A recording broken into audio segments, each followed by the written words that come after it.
Hey, happy Monday. It's your afternoon girlfriend, Yvonne Daniels. Hope you're having a great day. And thank you so much for tuning in to this very special social stream live. You can see the title of what we're going to be talking about today. I am so excited. And I know these two fabulous gentlemen joining me today they're probably more excited than I am. So we have got a pillar in the community, Gary Loster, and we've got the CEO of the Youth Development Corporation, Eric Eggleston. And man, how are you guys doing this afternoon, first of all? Great, Yvonne. Good to be with you. Yeah. I am good and good to be with you as well, Yvonne. Thank you. You are so welcome. Now, the last time we talked, Eric, you gave us so much information. We were just so excited. But you're coming, you and Gary are coming with even more exciting news for Youth Development Corporation. And we know what this organization has meant to the community thus far. So hit us with it. What exciting news do you have to tell us? First, I just want to publicly give a shout out to our entire executive board team. Definitely this community icon that is with us, Mayor Gary Loster, for his leadership. Without him and the board, I wouldn't be able to fix my mouth to say what I'm about to release here today. That is history making, not only for our state, but also for the country. So with that being said, let's just get right to it because it's hard to hold it. Youth Development Corporation, we formed this back in 2015, 2016 to address education, training, and job placement with young people ages 16 to 24 that are high school dropouts or those who are re-entering society, aging out of foster care, veterans, the most of the least of them, to give them a second opportunity, a second chance, and hope for a brighter tomorrow for them, their family, as well as their community. So in 2019, we applied for the Department of Labor Youth Bill grant for City of Saginaw. Our very first time applying for a federal grant, we received 1.5 million for that grant.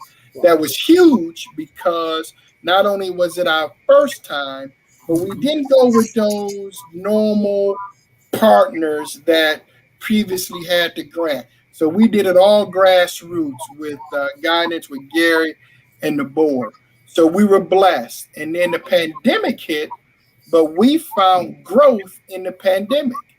Our numbers skyrocketed up to about 35, 39 students. Some of the things we were able to do with our partners that the Department of Labor didn't think we were going to be able to do, we did it. So in 2020, now we started that January 1st of 2020. So in around June of 2020, we applied for the youth bill funding for 2021. We applied for that for multiple sites, 2 sites, to do it in Flint, Michigan, and to do it in Memphis, Tennessee. So just a few days ago on June 10th, we were notified that not only did we receive the one, we received both federal funded grants. Wow. For a total of over $3 million. So 1.5 million cash for Flint, 1.5 million cash for Memphis, plus an additional 375,000 each in kind to boot to go with it. And then on top of that, the Detroit Youth Bill program is now under the YDC umbrella. So we have Saginaw, Flint, and Detroit. I'm coming for Lansing, and I'm coming for Muskegon in the state of Michigan. And we're on our way to that vision of being in 37 states, but having that federal funding. So, man, we are so excited. We got our application in for being a vocational training school. So that is coming. Wow. We met with them the same day that we found out that we had the federal funding. So I got to call the Michigan Department of Education to apologize for them because I didn't hear nothing they were saying. The only thing I was thinking is, They just gave me $3 million additional dollars. Right. It's time to go, and we getting it. So What that mean for Michigan? that's what. Okay. For Saginaw, we are the hub. We are the showcase. We are the model for the country. Wow. Because everything flows through Saginaw, Michigan. And now we solidified our region and our state to be one of the biggest players when it comes down to the Department of Labor. Now, those are the dollars for youth build, reentry, workforce development. We are killing it in Saginaw, Michigan. So what is this money going to help do? It's going to help fund these additional locations that you have. What does this extra money literally actually mean, and what is that going to be able to do? Yeah, so everything that you've seen, Yvonne, here in Saginaw, you're getting ready to see it in Flint, Michigan. Wow. You're getting ready to see it in Memphis, and you're going to see it in Detroit. The same thing, but each model is different. So, for instance, God put on my heart to have 5 different showcases. Well, right now in 1 year, I've accomplished 3. So the Saginaw model is that campus style model where we have our facility that you've seen, plus we going through the process where we're going to house up to about 25 students physically on this site. So that's a community-based site with housing. In Flint, we're showing that because of, like I said, with Gary and the board, we're showing what our reach really is because we're going to be housed right inside of the alternative school because we're also running their CTE program. It's so much going on. It's hard to be able to put it out in words without folks looking at our organizational chart. So we also run the Flint School CTE program for Westwood and Academy West and their adult ed. So our program is right inside of the school. So that's another model where it's a public school model. And then in Memphis, Memphis is going to be one of those beasts of all beasts where we're going to house students, run our program, but we also going to have community living right on our 7 acres of 1-2 bedrooms for individuals that'll be able to go to our vocational training school as well. So those are 3 of the 5. The other 2 I can't release right now because the Holy Spirit haven't put it on me to release. Plus Gary haven't told me go ahead and say it. So this is such exciting news, and for anyone that's watching now going, man, this sounds great. Who are you targeting? Who is able to benefit and be a part of this program? So right now, again, that age is 16 to 24. High school dropouts. We can accept some graduates of high school, which I'm at a waiting list for that group right now. That's why we're doing the vocational training school where we can get them in if they've graduated high school. But right now, it's 16 to 24. Those who are returning citizens, those who've aged out of foster care, or veterans that are looking for certification in skilled trades, as well as employment. It's a ghost town around here. I'm looking at about 7 to 10 students because all my students are working. Wow. It's so much growth. I just looked today and said, I don't have no damn instructors in my facility. You know why? They all are out at job sites with students.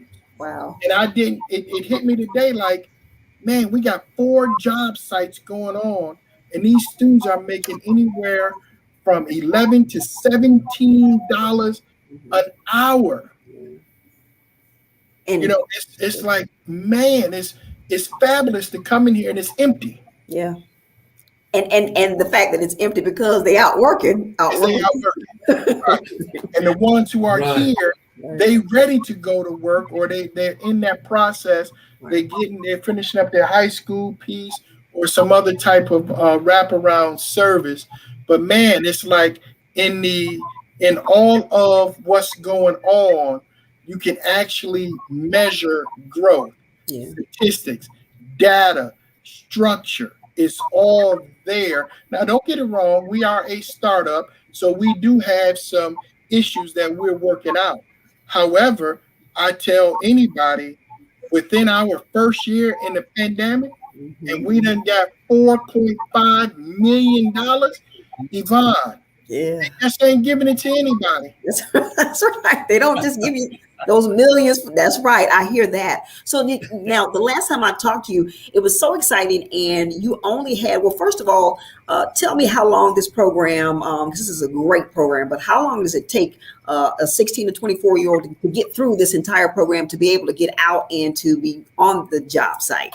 If they are hungry and they really have that desire, remember, they get paid to be here. So it's a learn to earn. So you're getting paid. So if you technically want to address that, Yvonne, when they walk through the doors, they are the job site because we are the employer as well. So they get paid $11 an hour to actually learn. Wow. And then when they go out on a job site, then it goes up anywhere from 12, 14, all the way up to right now, $17 an hour. Okay.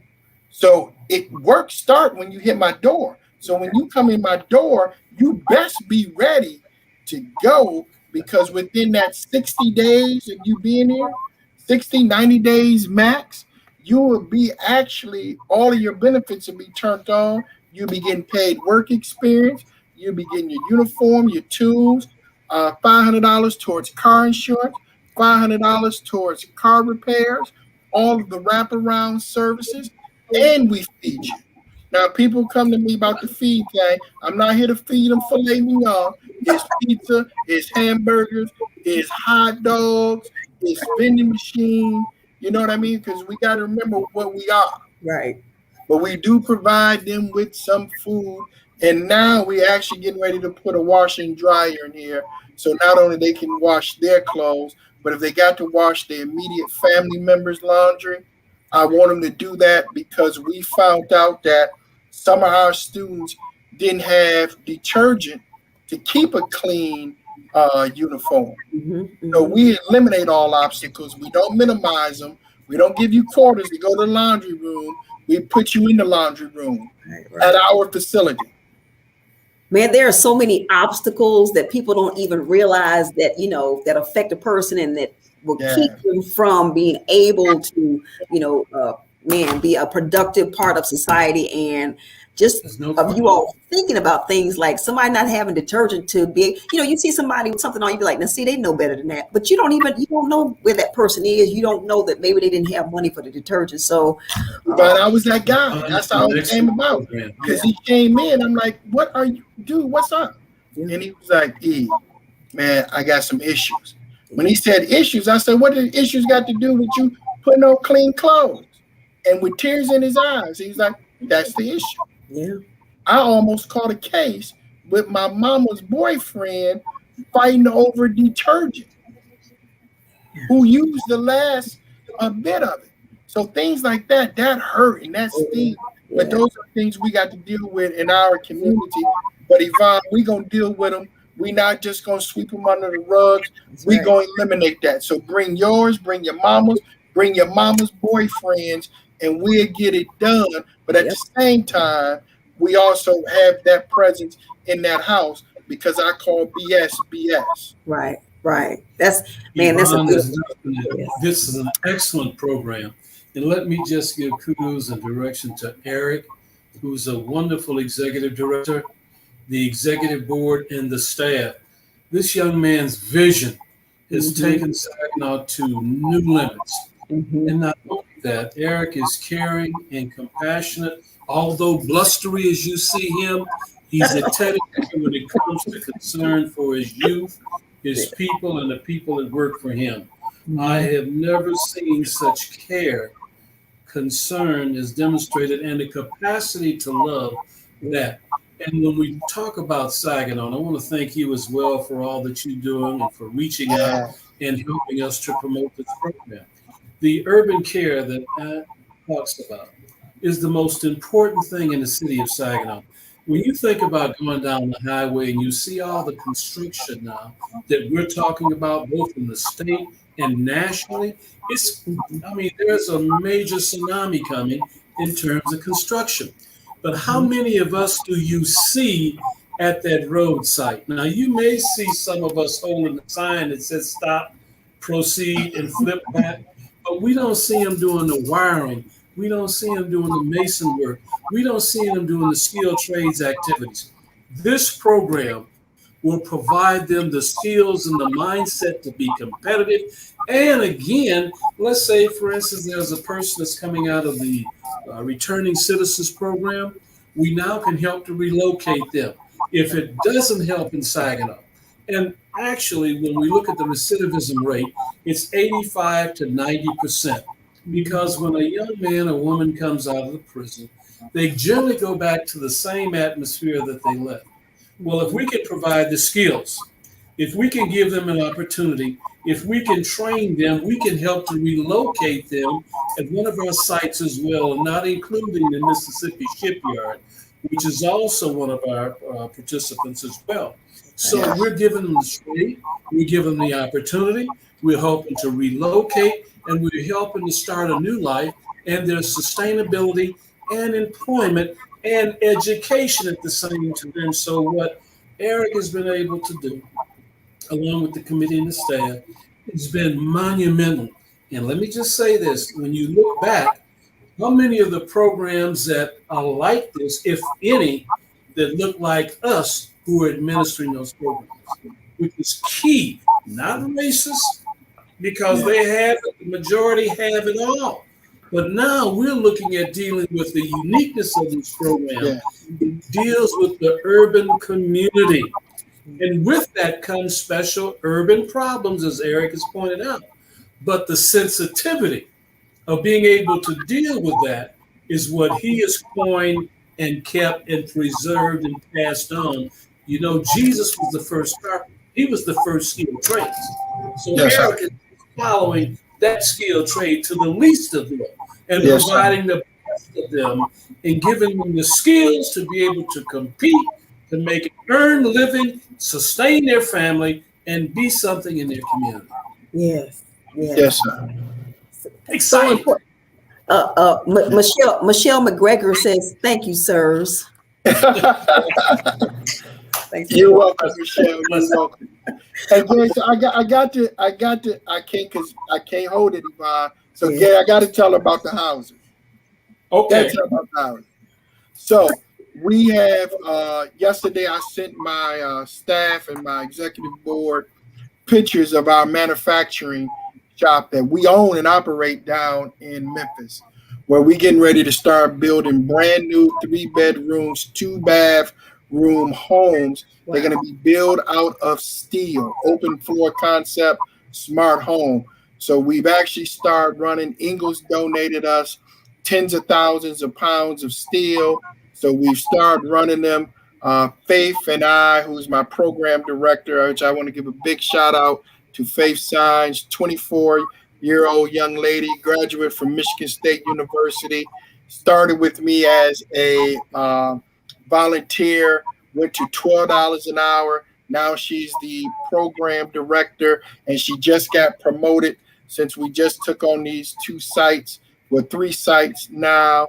So I want to give a shout out to her. Her and I went down to Memphis for 4 days, and we constructed. Well, I don't do manual labor. She did with the staff down there, and we built our first exterior wall out of steel.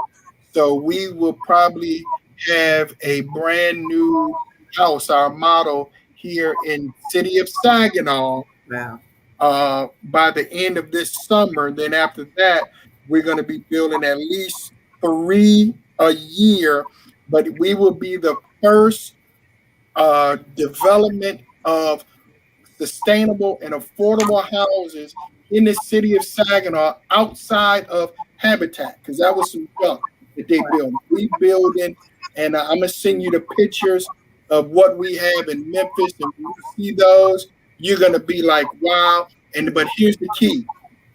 Our price point of these at anywhere from 80 to 95,000 Okay. for a brand new house. Right. And in our partnership with NACA, those mortgages won't be no more than $540 because it's designed to bring our people back to the city in new housing that is sustainable because it's built out of steel. You don't have to worry about drywall because there's no drywall. You ain't gonna be able to break nothing. Your pipes ain't gonna be freezing because the plumbing and everything is gonna be on the inside, not Right. on the exterior walls anymore. So when I tell you, Yvonne, is so much going on that it just get more and more exciting. We getting ready to close the deal. We have all the urban orchards here in the city of Saginaw, and then I'm not going to say the third part because I'm gonna let Gary go ahead and in the future announce what we're doing in the county with a major piece of property that we're getting ready to take down. So that means that, okay, so we're gonna have to have a third part to this, which is cool. Yeah, Continuation. it's a continuation. So now I remember the last time I talked to you, Eric, you didn't have but a few slots left at the time for people to go on in and get their applications in.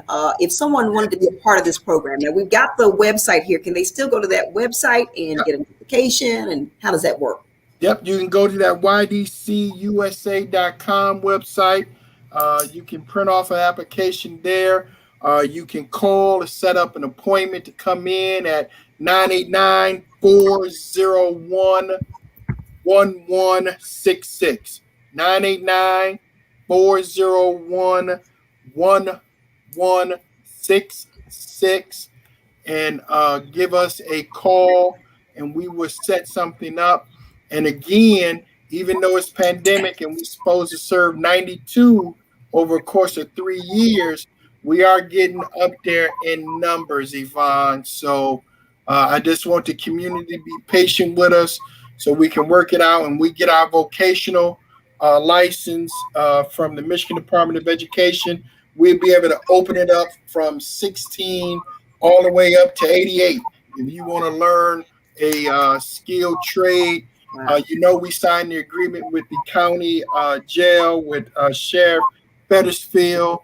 So we're getting ready to bring work release back to the county that didn't do work release so we can get our loved ones who are incarcerated. We can start getting them trained and educated while they are incarcerated so we can eliminate that transitional period. I want to get away with the word of re-entering. You got to re-enter.